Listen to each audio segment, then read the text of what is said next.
Good day guys, so meron tayong mabigat na problema. Magsisimula yung araw natin sa mabigat na problema. So itong customer natin, meron silang mabigat na problema dahil hindi na kinaya, no? So ito, galing na sa ibang gawaan. Ang pinakamasakit, marami nang nagawa, hindi tumino, no? So problema nito si preno. Okay, so yung preno niya mahina ang kapit, so wala daw lakas yung brake. Okay, so ang nangyari dito, nagpalit na sila ng hydrovac, pinanggal ang dashboard. Kaya masakit, no? Kasi pagbalik ng dashboard, hindi pa naibalik na maayos. Okay guys, so papakita ko sa inyo mamaya kung ano yung mga naging problema ron. So hindi dapat problema, naging problema. Binubuksan lang ni Master Boy yung cover dito sa gilid. Okay, so ayan na. So dito natin titignan ngayon yung problema para medyo mas madali, ano? Dahil pag dinudukot namin doon, hindi nyo nakikita. Ito yung problema niyan. Ayan. Diba boy?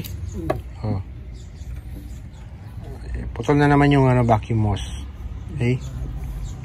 So putol yung vacuum hose. Ang problema, ayun, meron ng hydrovac. Ayan ang problema. So ito yung problema na nakita ko. Okay, basin mo boy. Yan. Okay, so tinutawaran lang ni Master Boy yan. Okay, ito ngayon yung problema. Tinanggal nila yung dashboard para may palitan ng hydrovac. Ang problema ay nagluluwagan yung mga tornilyo. Pag inalog mo to, maingay. And then ito, ayan o. So yun pala yung nakikita ko. Hindi ko alam kung ano yung meron dyan. Panigurado nyan yung mga harness dyan, naligaw ng landas. Problema, pag naligaw ng landas yung mga wire niyan at dumikit sa body, shorted naman ang kasunod na problema nito. Okay, so yan ang nakita kong problema. Vacuum hose singaw. So kakabit na ni Master Boy yan para gumana yung vacuum. Ayan. Okay guys, so ang issue nito, yung vacuum na naman, no? So yung yan na. Okay. Ito, nakalas na ni Master Boy. Yan. So putol na naman yung vacuum hose. Ang mabigat nga is nakapagpalit sila ng hydrovac. Yan.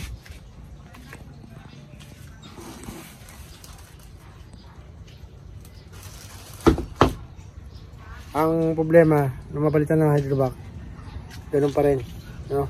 So hindi pa rin naayos. Nagangat na ng mga gulong, nag-bleed na, kung ano-ano. Ang pinakamasakit, hindi na ibalik na maayos yung dashboard.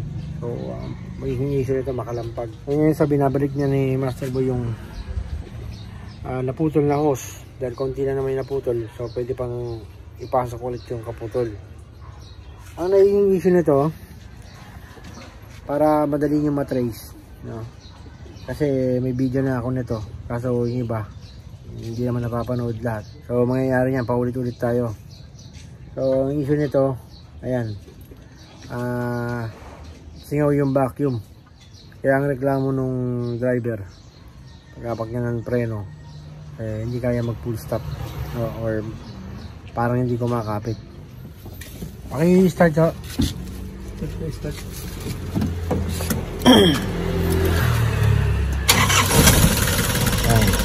So kung makikita nyo yung idle nya, baba. So yung proper idle nya agad. Kung nyo may aircon,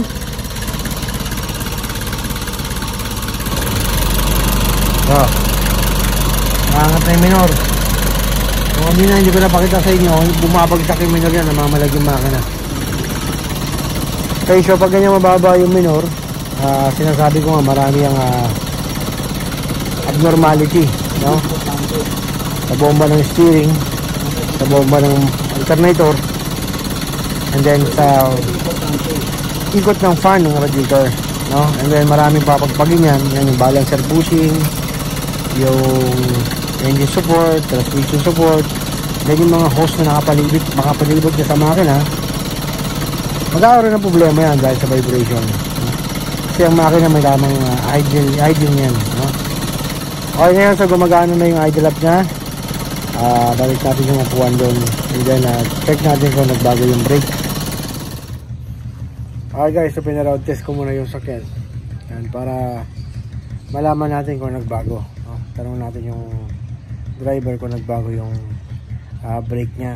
Sa ganitong issue, no, kailangan dapat babaybayin mo yung linya ng vacuum kung merong nagli-leak bago mo pagdiskitan yung hydrovac, no? Kasi dito sa urban, marami talagang binabaklas pag nagpalit ka ng hydrovac. Ang una mo talagang titignan, siyempre yung linya papunta sa hydrovac bago mo pagdiskitan yung hydrovac, no? Ngayon may napansin ako na issue, mababa yung brake pedal nya pero hindi lumulubog, no? Hindi lumulubog yung brake. So titingnan natin kung anong problema, o possible may problema doon sa adjustment, o dahil nga replacement yung nakakabit na hydrovac, so yung clearance ng adjustment baka mababa. Okay, so ayan, dito na yung van. Tignan natin kung nagbago. Okay, so yun na. Ano pakiramdam mo, kuya? Okay lang po, okay na. So, ito pala, buwento na ito. Ayun na, nakapagpalit talaga sila ng hydrovac. Kasi andito na yung original. Yung original na yun nandito. Yan. So ito na yung original.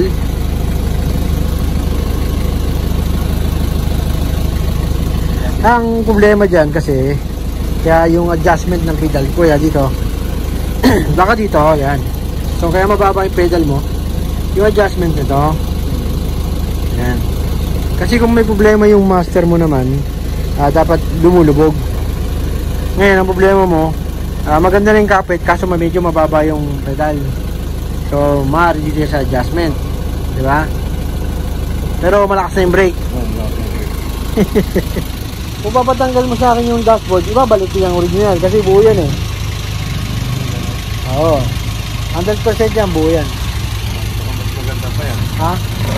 Oo, original mo yan eh. Kaya lang, babaklas natin yung dashboard yan. Balik na lang kaya natin yung original. So, ibabalik yan. Pagka gusto nyo ano. Okay guys, so nag-decide kami, o nag-decide yung may-ari na ibalik yung dating hydrovac. So, ngayon babaklasin namin yung dashboard. Ayan. Dahil nga sabi ko rin, makalampag. Ayan. Sabi ko nga makalampag. Ayan. So, nagkakalugan yung dashboard, maingay.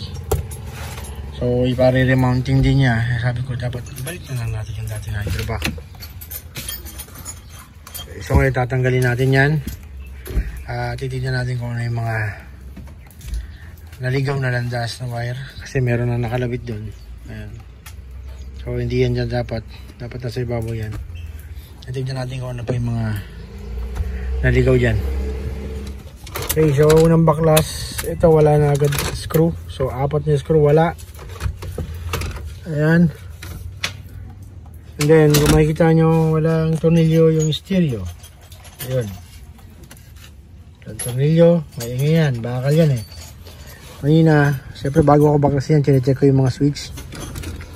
Ayan. Wala nakakabit. So, hindi gumagana yung door switch sa likod. Ang problema, nawawala yung wire. Yan yung sinasabi ko. Oh, wala yung wire. Ayan, naglalaglagan na. Ayan, natanggal na. Ayan, naglalaglagan na. Ayan. Kita nyo? So, iba na yung bolt. Ganito dapat yung stainless, so nakaangat. No? yung bolt na para doon, ayun o. Kanya yung bolt. So, ito, kaya pinapakita ko sa inyo yan. Hindi tayo nang husga ng tao, no? Dahil talagang may mali. Ayun yung tornilyo. Iba na yung screw. Iba doon. No? Mapapansin nyo, puti, itim. Yung screw na yan, doon yan.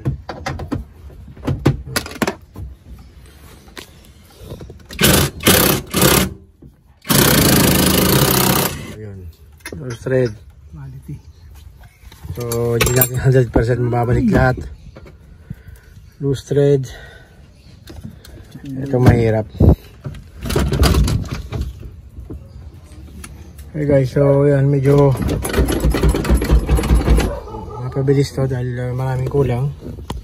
Yan, may mga cut na wire. Yan, may mga putol. Ito ang problema namin, hindi matanggal.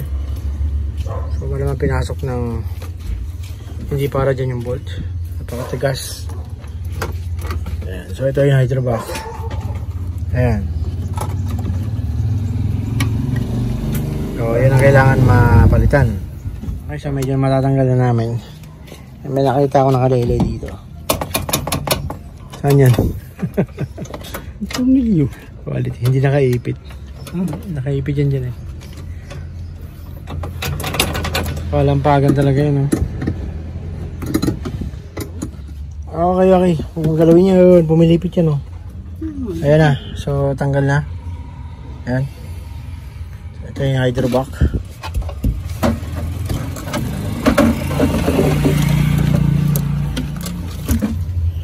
Ang problema, babalik natin yung original nito. So, kailangan natin tanggalin yung booster. So, babaklasin pa natin yan. Ayan, meron hindi nakakabit dito. Ayan. So, dito kami nahirapan kanina. Dahil pinasok na tornilyo ay hindi yung millimeter ang nilagay is yung screw. Natanggal na yung ano niya dito, yung pinaka nut. Okay, so baklasin namin to para maikabit namin yung hydrovac na original. Okay guys, makita nyo si Master Boy, tinatanggal niya na yung hydrovac. So tinanggal ko na dito sa brake master. So yung 4 na lang na bolt sa likod. Inaangat namin to para makuha yung mga nut. Ayan. Tras mo, doon sa baba. Yan, dagdag mo muna. Para lumabas yung pinaka ulo. Ayan. Oh. Okay, so yan, tanggal na. Okay guys, so ito na yung may bowler lang hydrovac. Ayan. So ito yung replacement. And then, yun yung tumutunog. Asan na yung hydrovac natin? Nalagay natin, asan na? Ayun.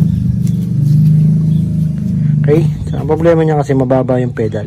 So isang dahilan yan, medyo bawon yung push rod. Then dito siguro sa adjustment. Then ito pa. Okay, asan na yung ano? So ito yung original. Ayan. Oh, ayan. Okay. So, kayo na tingin kung ano difference. Ang reklamo na lang kasi niya, mababa yung pedal. Okay. So, kayo na tumingin. Anong problema? Ang replacement at saka ng original na hydrovac. Okay. So, yung adjustment doon na sinasabi ko, ayan. Huwag sanang ginalaw. Then yun, makikita nyo height, yung height ng dalawa na yan. Bigyan mo na. Okay, layo diba? Matitignan yung height nila, yung height ng ito, no? Layo. Kaya nung nakakabit ito, ang problema nila, mababa yung yung brake. Ngayon ang natatakot ngayon yung mayari, kasi mababa na, mahina pa. May masisira talaga ulo ng gumagawa dyan. Dahil ang reklamo ng mayari, mababa, mahina yung brake, sagad na yung pedal, lumulubog po. Kaya marami na silang pinagawa, hindi tumitino. Dahil itong original naman na hydrovac, hindi ko pagdududahan to dahil tingin ko ay buo yan. So malay mo, mga tsamba na naman tayo. Ikakabit ngayon natin to, no? Ibabalik natin yung original na hydrovac. Okay guys, so kakabit muna namin. Medyo dito na yung pinakamasela na part kasi nga maraming nawala sa lugar. So final touch, kami nang magtatapos nito. Kailangan mabalik namin sa maayos, kaya kailangan nakapokus, no? So balikan ko kayo pag naikabit na namin, dahil kailangan mabalik namin ng maayos. Yun ang importante. Okay, so abangan nyo yan. Tingnan natin kung gagana yung hydrovac na original. Okay guys, so ayan, nabuo na namin sa wakas.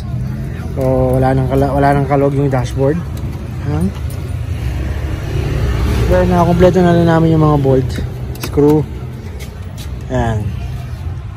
So doon kinokompleto na lang ni Boy yung bandang ilalim. Okay. So testingin na natin yan mamaya. Okay, so testingin na natin. So paramdam natin sa mayari kung nagbago nga. Kasi problema na lang kanina, mababa yung pedal.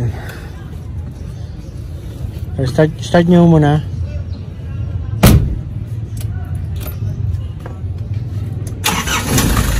Okay. Yan. Malayo na. Yan yung yan dapat yung level niyan eh. Oh, level dapat sila ng accelerator. Yung kagat ng brake dapat level yan eh. Okay.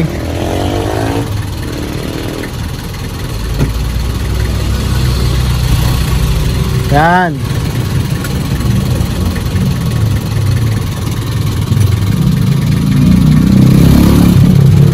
Oh.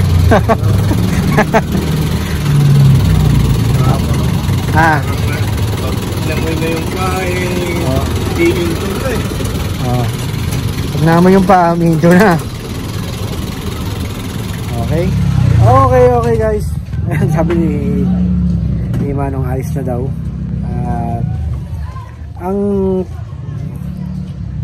Ang issue nito, no, kaya naparami sila ng ginawa. So kahit anong bleed daw nila, hindi tumataas, hindi tumitino yung preno. Kasi nga may problema na doon sa pagpalit ng hydrovac. Nawala yung dati niyang adjustment. Kaya bumaba yung brake. Ngayon kaya pabalik-balik sa gumagawa kasi nga hindi tumataas yung pedal. And then yun nga yung mahina. Kahit wala nang hangin, mahina pa rin kapit ng brake. Okay? So nakita nyo, binalik ko yung original kasi bihira masira yan yung hydrovac. Yun ang problema, no, pagka mali ang diagnose, mali ang pagkaka-check, magkakaroon talaga ng problema. Ang pinakamabigat yung gastos.